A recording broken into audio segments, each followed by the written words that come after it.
You have never eaten real wasabi.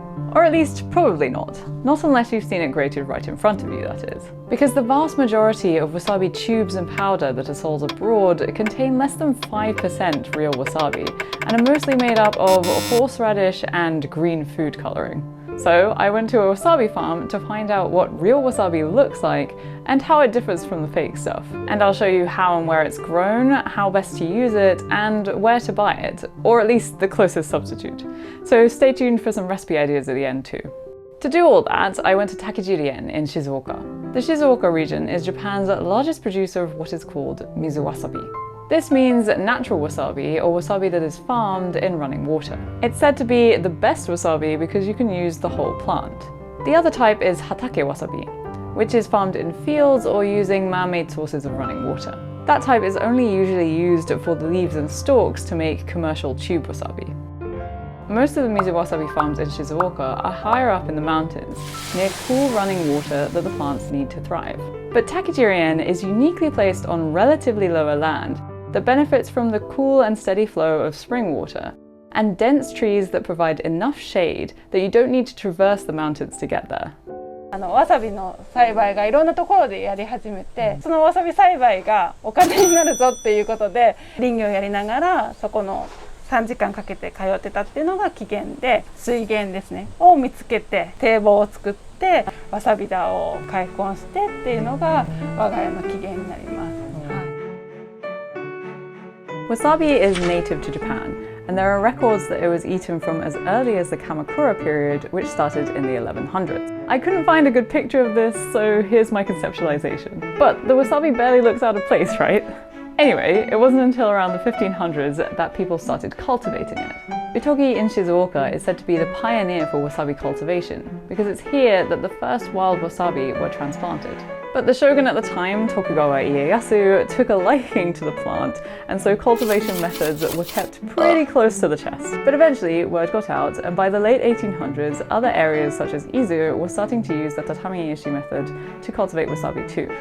Flash forward to the 1930s, and Takijiri-en found their very own source of water, which was perfect for wasabi. And by the 1970s, the wasabi farm had grown to the size it is today, which is just under a hectare. That is a lot of wasabi.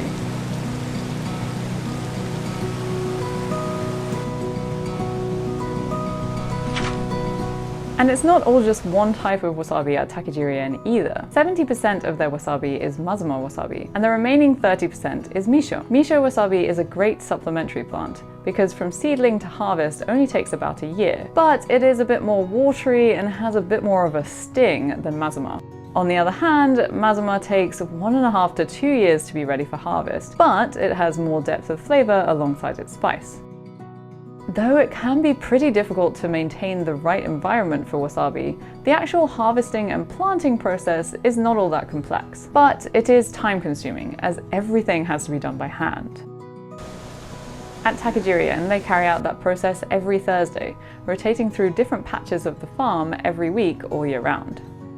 After harvesting, they prepare the ground for the next seedlings, softening it with underwater pumps. When harvesting the wasabi, only the rhizome, which is this part, is needed. The rhizome grows horizontally, so first the farmer will feel where it is in the soil. Then they pull it out with a trowel-like tool. If the wasabi has undergone stress, like adverse weather conditions, then there might be small offshoots. But it's best to avoid these so that the wasabi can concentrate its spicy powers into one larger piece. I tried it out myself, and the gravelly ground was much looser than I expected, but I was absolutely terrified of taking out a chunk of the wasabi. Once I got my bearings though, it wasn't too hard to pull out. Then, once someone who is much more efficient than I am has pulled out all of the rhizomes, they take off the larger roots and wash it in the clean spring water. The tatami-ishi method of farming wasabi means that the spring water flows from one part of the farm to the next. So these rocks are placed around the workers like little barricades to stop the waste material from floating downstream and interfering with the rest of the wasabi. And this is an absolutely beautiful place to be growing wasabi. But with the beauty of this natural setting comes the challenges of the wild. The wasabi may fall victim to intense heat, be eaten by wild animals, or worse, be eaten to smithereens by the wild caterpillar. Seriously though, these things are everywhere. But Takijiri-en does not want to tarnish the flavor or organic quality of their wasabi, so no pesticides are used, and they only resort to means that will interfere with nature as little as possible. Where they can, they will simply use netting, as this keeps out the harsher sun as well as larger animals. In fact, the entire process involves a fairly natural approach, as the unused plant material is simply washed away in the river, and the farm works as a natural dam that allows smaller animals to thrive. But once all of the wasabi has been harvested, it needs to be transported for packaging. Other wasabi farms in the mountains have a long way to transport their wasabi, so they have to be very careful in which pieces they choose to bring back down, leaving behind the stragglers. But luckily for Takijiri-en, they don't have far to go, so they can bring back every single edible piece of wasabi.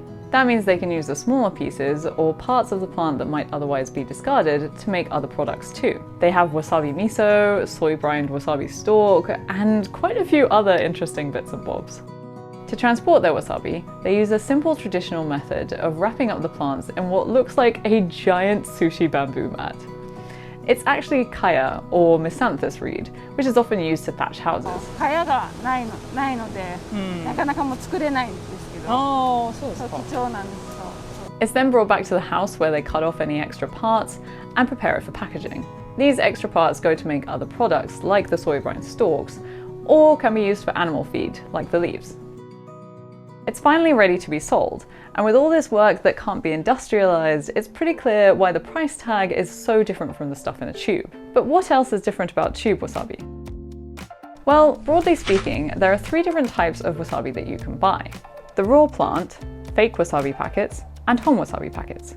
The packets can come in a paste or a powder. Real raw wasabi only has any spice when grated.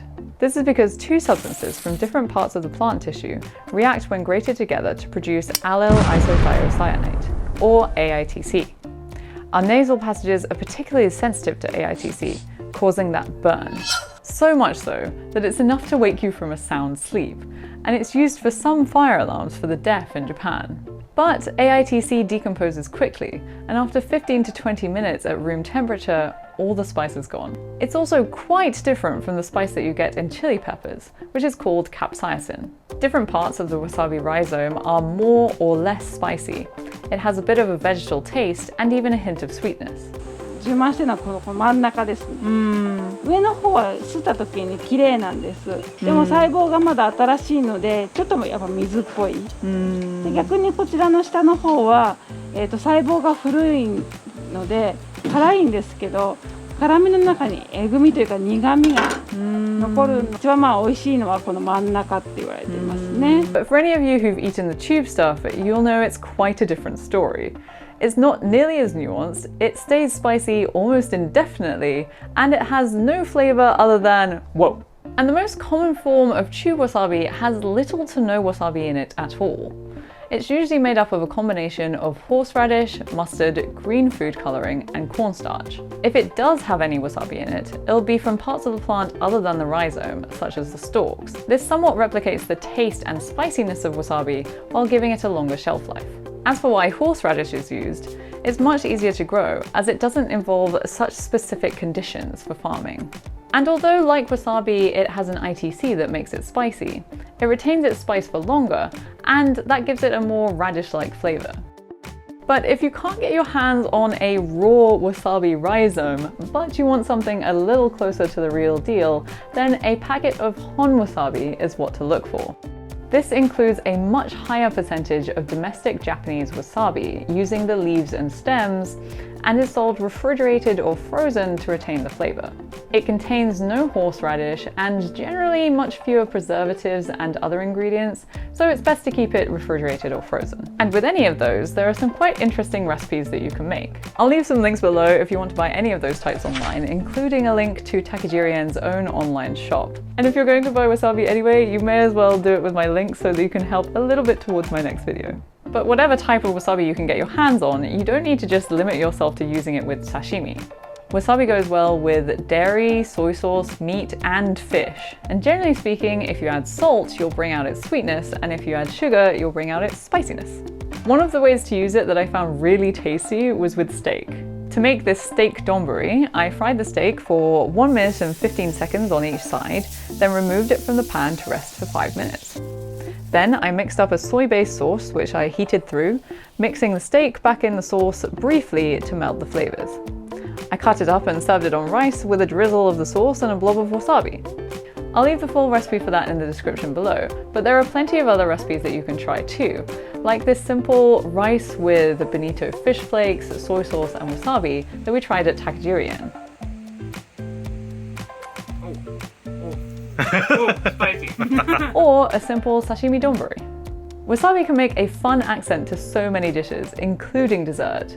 But the simple fact is that it's hard to come by and it takes so much manpower at every stage of the process. So fake wasabi certainly isn't going anywhere anytime soon, and it's made a place for itself that makes sense given real wasabi's short-lived spice. When you use real wasabi in cooking, make sure that you grate it just before you eat it, and don't heat it because the spice will disappear. So if you make a sauce, for example, heat the sauce through first, let it cool down just a little bit, and then add in the wasabi just before you pour it on and serve it. But if you ever have the chance to try real wasabi, I highly recommend it, and it would be a great way to support such an important part of Japan's food culture. A huge thank you to Takijiri-en for letting me visit and for being so informative. And thank you for watching, and I'll see you next time. But not as spicy as the cheap stuff that you get in a tube. In a good way.